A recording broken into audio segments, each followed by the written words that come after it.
Welcome, everyone. I'm so excited you're joining us today. My next guest always makes me think of this Samuel Taylor Coleridge quote. What if you slept, and what in your sleep you dreamt? And what if in your dream you went to heaven and then plucked a strange and beautiful flower? And what if when you awoke, you had that flower in your hand? Ah, what then? And the reason this guest makes me think of that quote is she really does make you feel that your dreaming mind has infinite possibilities within it and that you can be or do anything. I love talking to her. I've spoken to her a couple of times before, and I'm so excited because this is the first time I actually get to see her, and she's beautiful. Her name, of course, is Dr. Clare Johnson. Now, she's an internationally known lucid dreaming expert and best-selling author, and the first person in the world to do a PhD on creative lucid dreaming. She's endlessly fascinating. So we're going to dive right in because she often has ocean metaphors and themes in her dream writing, which I adore, about diving into the dream world. So hello, Clare. Hi, Teresa. Lovely to see you in person. Wonderful.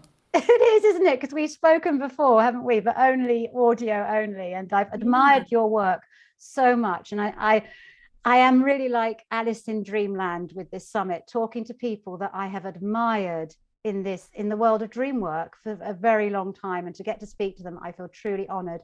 And you are no exception, Clare. You're well known to a lot of people within Shift already, as I know you run a course.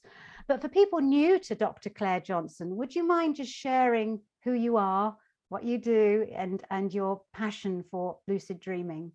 Yeah, sure. Thank you so much, Teresa. Yeah, well, it's interesting that you brought in that Coleridge quote because one of my passions is bringing gifts back from the dream world, bringing back spiritual gifts or healing gifts. And this is something I've been working with all my life. I had my first lucid dream when I was 3 years old.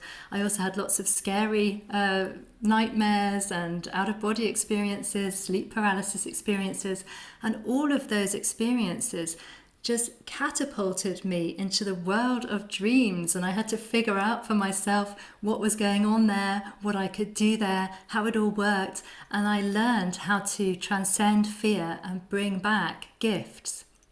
So it's basically my life's work, working with dreams, playing with dreams, and exploring this amazing inner world. And so I ended up studying it at university, doing a PhD on lucid dreaming as a creative tool.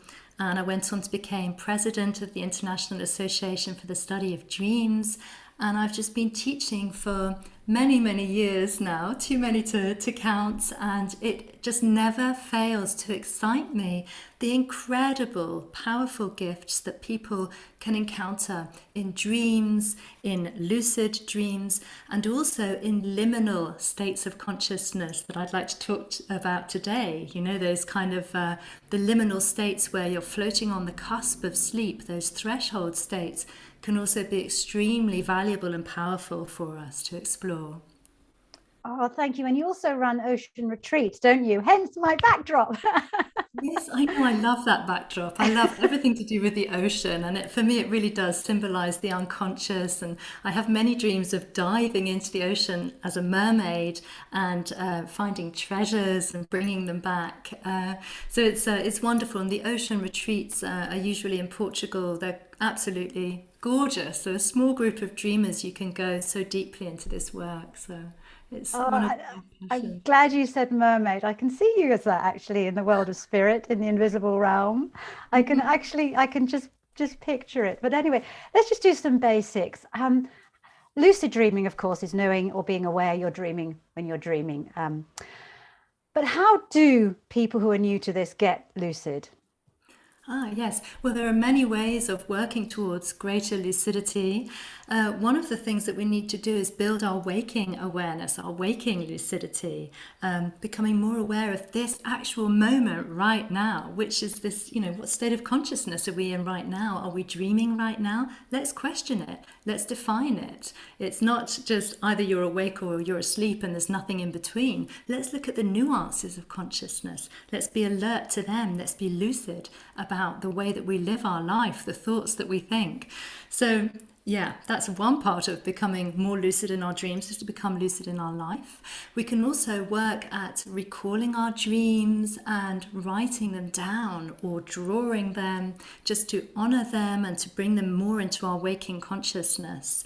And we can just really decide what it is that we want to do with lucid dreaming. Some people, they say, oh, I want to get lucid in my dreams, but they don't really know why. What is it you want to experience?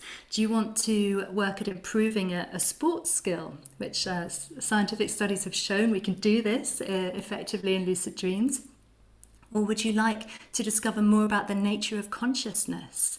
Or would you like to simply have fun and fly around and, not be in a physical body anymore? What is it that you want to do? So it's good to have an idea of that. So you have this goal in your mind, and that helps to focus your intent. So there are all sorts of ways of working towards waking up in your dreams. And one of the things that I really love to do is just float on the cusp of sleep in the hypnagogic state and watch these strange images come up, arise and fall. And that's a lucid state of consciousness. It's a portal, it's a gateway state, and it can take us into lucid dreaming, or it can take us to other dimensions, to more spiritual planes. So there are all sorts of ways of entering lucid dreaming. And I think the thing to remember is that we don't have to be an amazing lucid dreamer and have tons and tons of lucid dreams in order to receive all these gifts from our unconscious. There are many other lucid states of consciousness, and every time we engage with those lucid states, we're taking one step closer towards having more lucid dreams. So it all feeds in together. Nothing is separate.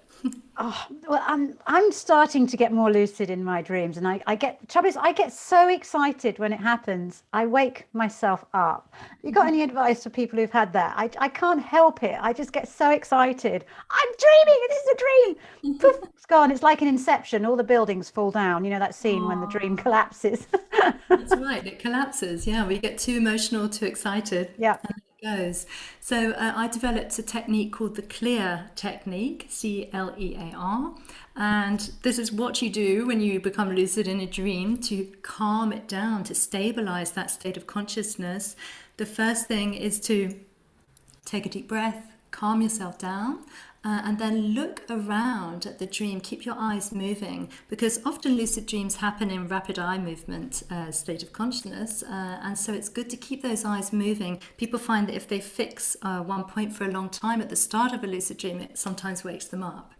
So yeah, look around and then engage with the dream. Reach out and touch the dream, or rub your hands together, because that stimulates the brain and keeps you more awake, more alert. And also you can announce that you are dreaming, just to remind yourself, wow, I'm dreaming. You can narrate what you're doing. I'm standing on a dream mountain and there are these purple dream clouds floating past, just to remind yourself that you're actually having that dream, so that it doesn't slip away, because it's so real, it's so beguiling. The dreamscape draws us in, and then it can be easy to lose lucidity. And the final thing is to recall your dream goal. What is it you would love to do in this lucid dream?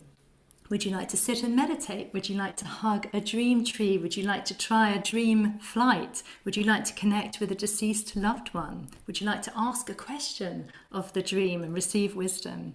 So those are the steps of the Clear technique. But the main one really is calm down. Oh, but is lucid dreaming dangerous? I mean, whenever I talk about it, especially in the mainstream, people who are kind of new to this, it's always like, oh, you don't want to do that. It's dangerous. I mean, Why how has could it it be got that dangerous? reputation? It's, yeah, I mean, this is a natural state of consciousness. We're lucid right now. This is lucidity. Lucidity is all about awareness. So basically, all that dream lucidity is a raised level of awareness during sleep. And we dip in and out of lucidity during a night of sleep anyway. Children naturally have lucid dreams without even knowing what they are, like I did myself. And basically, it's a spontaneous state of consciousness. It can just arise. So all it is being aware in the dream. That's all it is. And in fact, in the night of sleep, especially after a mini awakening, which we all experience multiple times a night, we have a more alert brain, a more alert mind, and that's often an optimal state in which to slip back into a dream with that raised level of awareness, and then we can go directly into a wake-induced lucid dream. And it's fascinating to actually do that and feel the dream build up around you, and then just explore. So it's not any more dangerous than just being awake right now. um, I'm sure obviously you work with a lot of people who are working on their lucid dreaming. You know, what do most people want to do from your research in their lucid dream? What's the most common thing people say, I'd like to do X? What is it? What is it? Okay, so it's interesting. A lot of people want to have sex, right? Yeah. They want to have dream sex. There's no repercussions. You can't get a sexually transmitted disease. They can have a lot of fun and wake up and nothing has particularly changed in their waking world. So they like that recreational sex. Other people really want to go for spiritual expansion. How can we get to these experiences that actually wake us up more on our path through life? How can we learn to discover why we're here? What are we doing here? What happens when we die? How can we live our best life? So those larger, sort of more philosophical questions are also very common. A lot of people also come to me because they have nightmares, and they say, I need to get lucid in those nightmares to stop them from happening, so that I can change the nightmare or move it into something else. Others come because they have a physical problem, they have an illness or a disease, and they want to heal in their lucid dreams, because it can be a really wonderful, very powerful thing to do in a lucid dream, that you can ask for healing or imagine healing light beaming onto you, beaming through your body, or dive into a healing pool in a lucid dream with an intention to heal. And you actually can wake up buzzing from those experiences, feeling that healing on a cellular level in your body. Others want to improve sports skills, as I said before, to improve their swimming strokes or their kickboxing strokes by slowing time down in a lucid dream, practicing that physical movement. And then, when they wake up, it clicks, they've got it. So what we do in dreams does have an effect on our brains, on our bodies, and ultimately on our waking life, of course. Would you say that our brains don't know the difference between the dreaming and waking state? Well, our brains do know the difference. I think, that's why it's really important to ask ourselves while we're awake, to question our state of consciousness. Am I awake? Am I dreaming? And we do these reality checks to find out, because the body reacts differently. That's one of the big clues for the brain that whether we're awake or we're asleep, because the brain will say, okay, it's all feeling a bit dreamlike here. Then you do a reality test. You jump up into the air, you can't float, you come back down with a bang, well, you're likely awake. But if you jump up into the air and you find yourself, you keep rising up into the air, well, hey, it's a dream, because that doesn't happen in the waking state. Or you can manipulate matter. You could put your finger through your hand in a lucid dream, or through the table, but we can't do that quite as easily in the waking state. So the brain, the brain has all sorts of clues available to it, but people find it quite difficult sometimes to realize that they're dreaming while they're dreaming, because the dream world feels so real. And that's why it's important to question and to do these reality checks and look out for signs and symbols that commonly occur in our dreams, so that they can act as triggers to raise our awareness, so that we become lucid in those dreams. I mean, I certainly find that the older I get, the more dreamlike feels. And when I was doing research with very elderly people and their dreams, it was almost like it was the dream state had become so real for many of them. And I'm wondering if is that a kind of a preparation for, if you believe in life after death, are we entering into some kind of continuum there? I'd love your thoughts on that. Dreams of the elderly. Yeah, that's a fascinating question. Now, I mean, a lot of research has been done with people who are nearing the end of life, and it's really fascinating to talk to them about their dreams and to hear the kind of things that are happening in their Mm. dream. So a lot of it does seem to be very much a preparation for death. So people will dream that they're surrounded by angels, or they're being uplifted by sort of heavenly bodies, or they find themselves drifting free of their body, having an out of body experience and moving towards the light. And so all these dreams seem to be kind of preparing us in a really beautiful way for the transition, the spiritual transition of death. And a lot of people manage to do very deep dream work as well as they're nearing the end of life. Their dreams are bringing up things in their life that they have never really got over or dealt with, soured relationships, or a tragedy that they just had to push away because it was too painful to deal with. And sometimes those things come up towards the end of life asking for healing. So it's really a very fascinating time of life to be dreaming, and there's so much more to look forward to as we go through life. All these this richness of dreams doesn't go away. Yeah. Yeah, I think that's the one great thing about getting older, in that your dreams become so expansive. They can do anyway, and it makes you excited to age, which I Yes. think is we need that. Yeah, we But do. you talked about what we do in dreams. I know you do a lot of work about inspiring creativity in dreams, and I believe you've written novels, haven't you, based on your dreams? I'd Yeah. love to hear about that. Oh, sure. Yeah, so I've written two lucid dream inspired novels. The first one, Breathing in Colour, that involves a sort of a spiritual quest, and it's a girl who goes missing while she's traveling through India, and she leaves behind these lucid dream collages that she's done, and they become like kind of clues for her mother to understand what was going through her daughter's psyche at the time of her disappearance.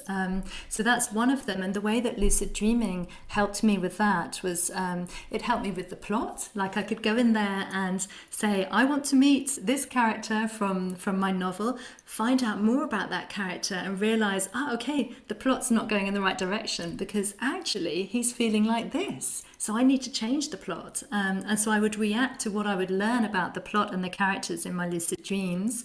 And I would also get these amazing, vivid images from my lucid dreams, and then I would weave them into the story, either into the characters' lucid dreams or into some other element of the narrative. And it's wonderful. Dreams give you so much feedback. One of the main character in Breathing in Colour has synesthesia, which is when the senses are intermingled. So you might taste a colour or smell a shape. And I came across that idea through having a lucid dream where I was lying on a beach, and I was gazing up into the sky, and I put my hand down and took a fistful of sand. I couldn't see it, but I suddenly knew that it was bright orange. I was like, how could I know that the sand is orange? That's so weird. I could feel it through my skin. And I looked, and yeah, the sand was bright orange. And so I looked that up. After that dream, I'd not heard of synesthesia. As soon as I'd heard of it, I was like, perfect. That's just what my main character needs. Yeah.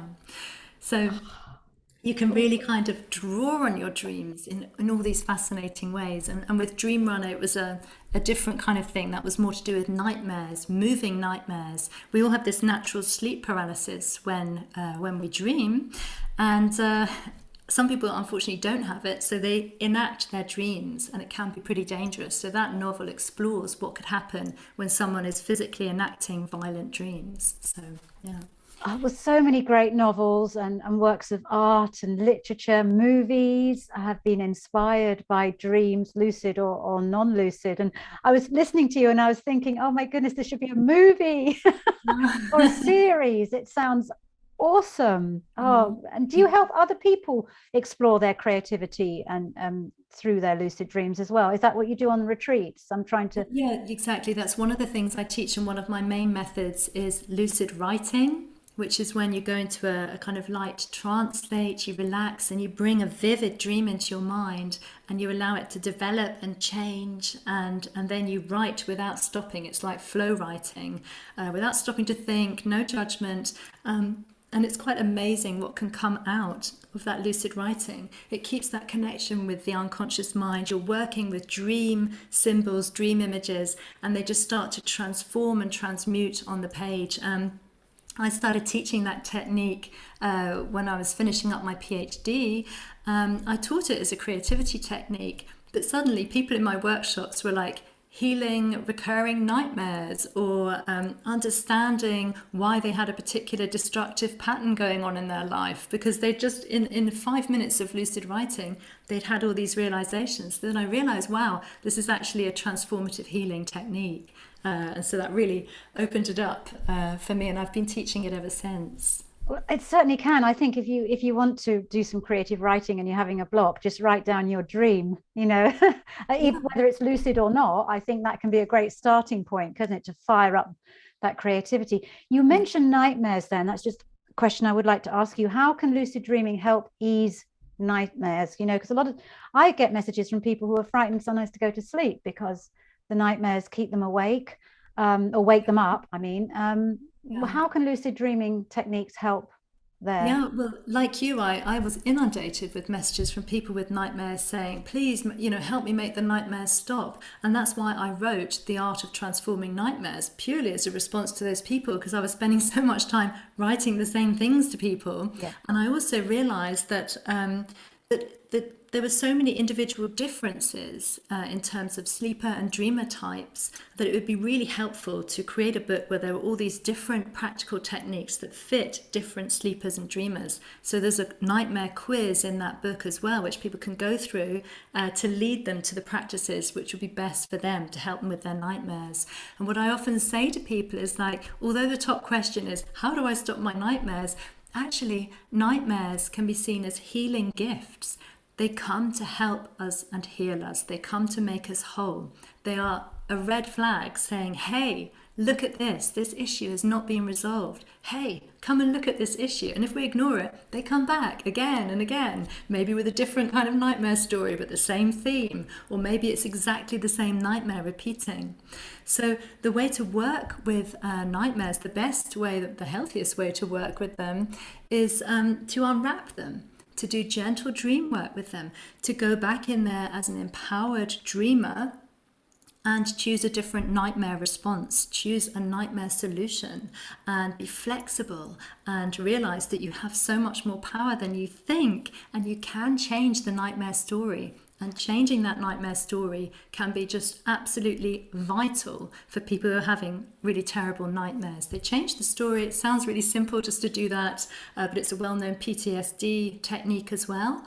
And then they'll find that the nightmare actually changes. It doesn't stay on the same tracks. It's like rerouting a train, you make it go off at a different direction. You do that with your nightmare story. The nightmare story actually changes at night, and you free up so much energy with which to live your life and be happy and have a beautiful night of sleep and refreshing dreams. You wake up with a whole new life. So it can really save people's lives to do nightmare work if they're suffering from debilitating nightmares. Yeah. And would you say nightmares are a kind of a bit like tough love, in that maybe you haven't been picking up the messages from your dreams before that? And it's almost like the dreaming mind says, right, you're going to have something a bit shocking now to notice me, do Yeah. something about this, heal. Yeah, sometimes it does feel like tough love, for Yeah. sure, when the nightmares come. And it can really feel for people like the nightmares are kicking them while they're down. They're like, I'm already exhausted and struggling. Why am I having these nightmares? And they wake up very tired and they don't have the energy to get through their day.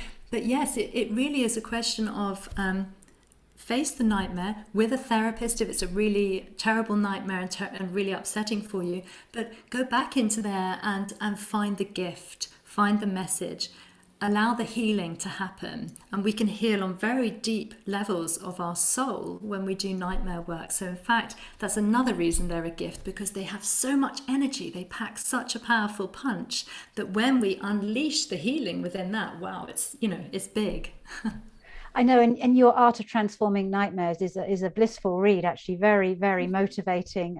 It really is. And also your lucid dreaming books as well, which are just incredible resources for anyone listening. Thank you. But no, thank you. Again, I'm going to quote again, that August Strindberg quote also comes to mind. I dream, therefore I exist. That's you, Dr. Clare Johnson. Thank You you. embody it in every way. Thank you, thank you, thank you. And I know you're going to generously have offered us a meditation to take away. Yes, well, I'd like to say a few words about that first, because we all experience spiritual awakenings as we go through our life. Some are big awakenings, some are very small awakenings, but we can actually invite and initiate these spiritual awakenings by working with lucid states of consciousness, such as the hypnagogic state that I touched on earlier, which is the state of pre-sleep imagery and sensations. That hypnagogic state is magic. It's the brain waves are a mixture of alpha and theta. We've got relaxation and dream coming in. It's incredibly creative, and it is a portal in itself to spiritual states of consciousness. It's a portal for lucid dreaming. It's a portal for accessing wisdom. It's a portal for connecting with dream animals, spirit guides. We can also connect with the deceased when we go through the portal of hypnagogic imagery, and we can reach states of beautiful lucid light where there's no dream imagery. We're just floating in this incredible blissful light. So really, these threshold states are something that it's fascinating to work with, and we can train this. We fall asleep various times in a 24-hour cycle because we have the mini awakenings in the night. I just had a session with a private client, and we worked out that the fact that she always gets up to go to the bathroom at 3 a.m. is actually a lucid superpower because that's the moment, she comes back to bed after that. She's a bit awake, but not completely awake. She can drift into this amazing hypnagogic state of consciousness, watch all these images rising and falling, let them lead her into an actual dream, perhaps into a lucid dream if she can keep it going enough and keep that awareness going. And so she's got this beautiful entry point into lucid dreaming and beyond. And we all have this. We all have mini awakenings. We all have the moment at the beginning of the night when we fall asleep. We also have nap time, if we're someone who enjoys naps, where we can just really get into that hypnagogic imagery and let it lead us somewhere, let it take us somewhere. Let's make the most of these spiritual portals. And so the practice that I'd like to share with you today actually leads you into the hypnagogic state and beyond that, so that you can identify your own spiritual portal and then go through that to receive wisdom or spiritual gifts. So this is a practice which will take maybe about 12 minutes, something like that. If you can listen to it lying down with the lights dimmed, that's perfect, because it's best not to have too much light when you want to enter the hypnagogic state. And just adjust the volume so that you can still hear me. And this is a practice that I adapted from the Art of Transforming Nightmares, and it's called Open Your Spiritual Portal. Lie down in a comfortable position. Allow your eyes to float closed and relax. Bring your attention to your breath as it moves in and out of your body. And with every exhalation, release any tension and allow your thoughts to slow down. You don't need your thoughts for these next few minutes. so let them go.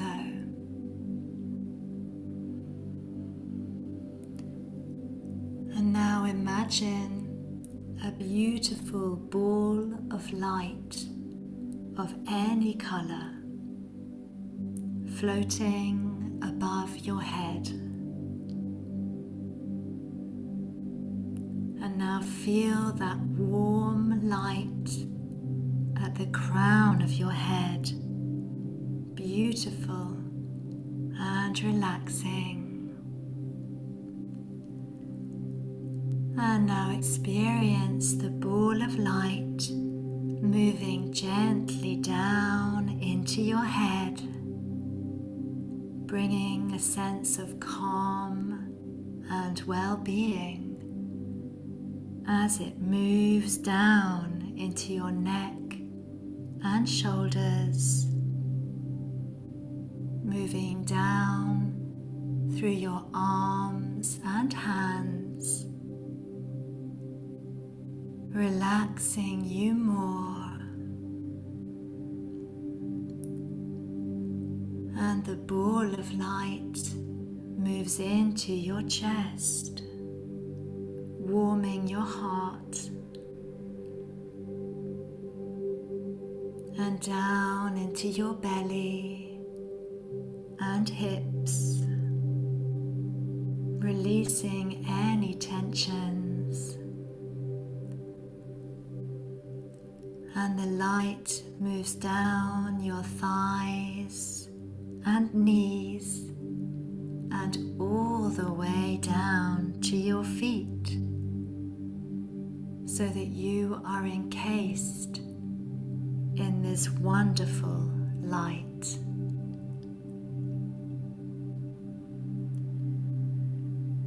And you may begin to notice that your mind is drifting slightly.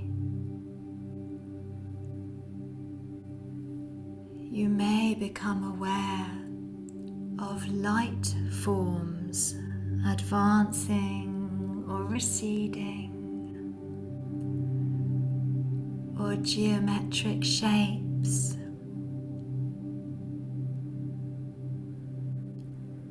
You may see flashes of random imagery,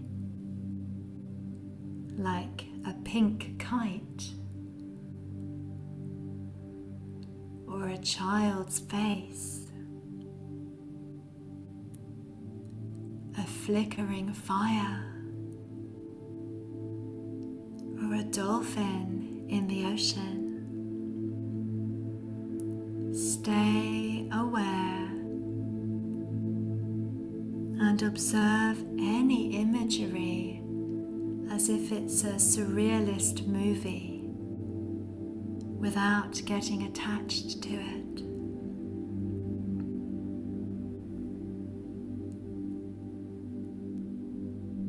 You may experience sensations such as floating or falling, or hear random noises or voices,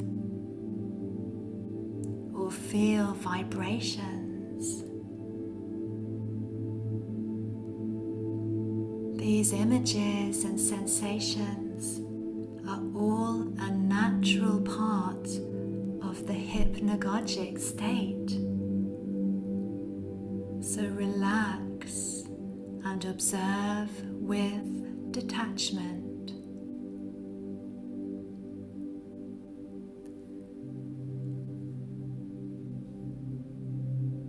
You may notice that your body awareness has changed. Perhaps you can't tell exactly where your body begins and ends. Or perhaps you can't feel your body much anymore. This is a sign that you are floating on the cusp of sleep. Stay lucid. Stay present.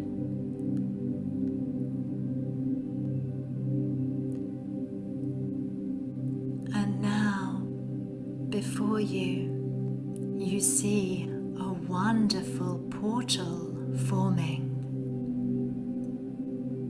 This inviting portal may take any shape or form. It might be a circle of swirling energy or a vivid animal or a glowing mandala, a kindly tree or a vibration.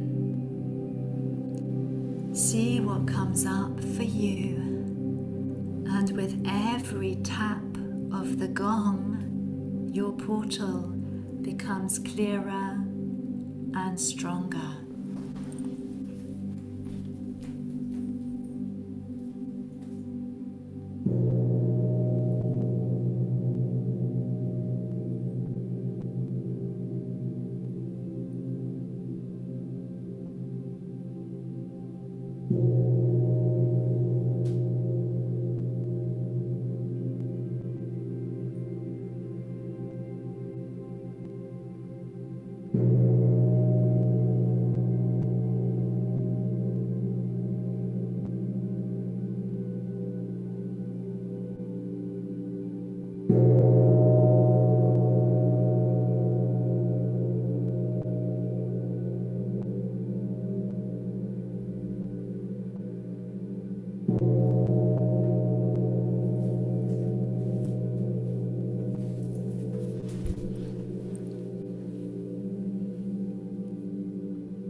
You sense the spiritual energy of this portal, its benevolent power, its ability to help you move between the worlds into dreams and imaginal realms. So now move towards your spiritual portal. Feel its loving energy, its peaceful glow, and move into it, move through it. Let it show you the way into a spiritual space. This may be a space of light or a space of beautiful nature.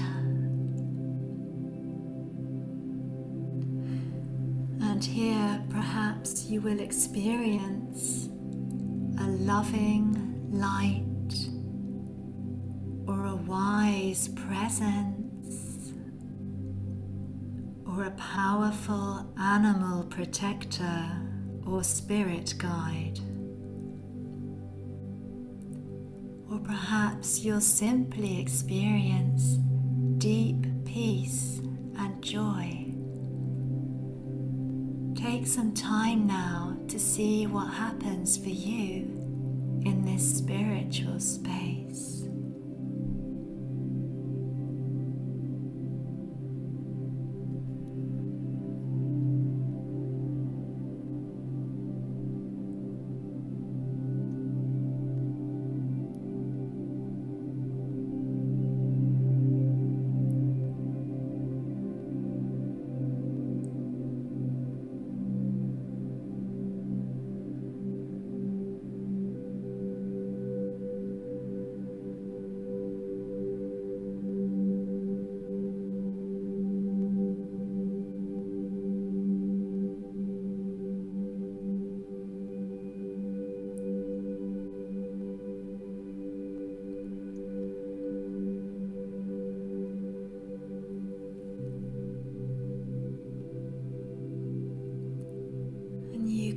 ask any question in your heart or communicate in any way that feels right,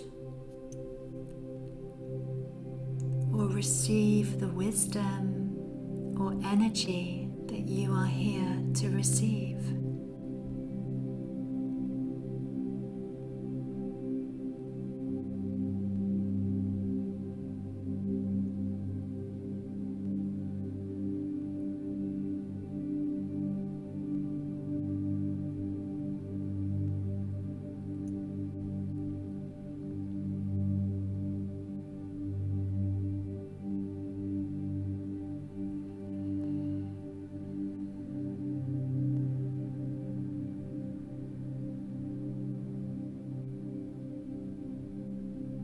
And if there is a spiritual gift for you in this beautiful space, accept it with gratitude.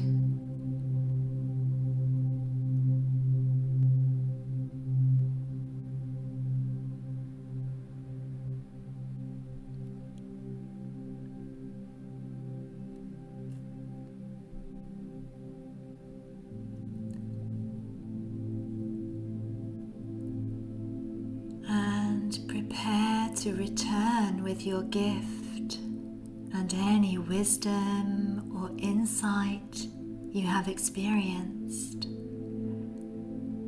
You turn and see your wonderful portal glowing, waiting for you. And you move towards it and float effortlessly through it, thanking it for this journey. And now you feel the gentle rhythm of your breath as you settle back into your physical body, feeling peaceful and happy. And you can take 2 or 3 deep breaths.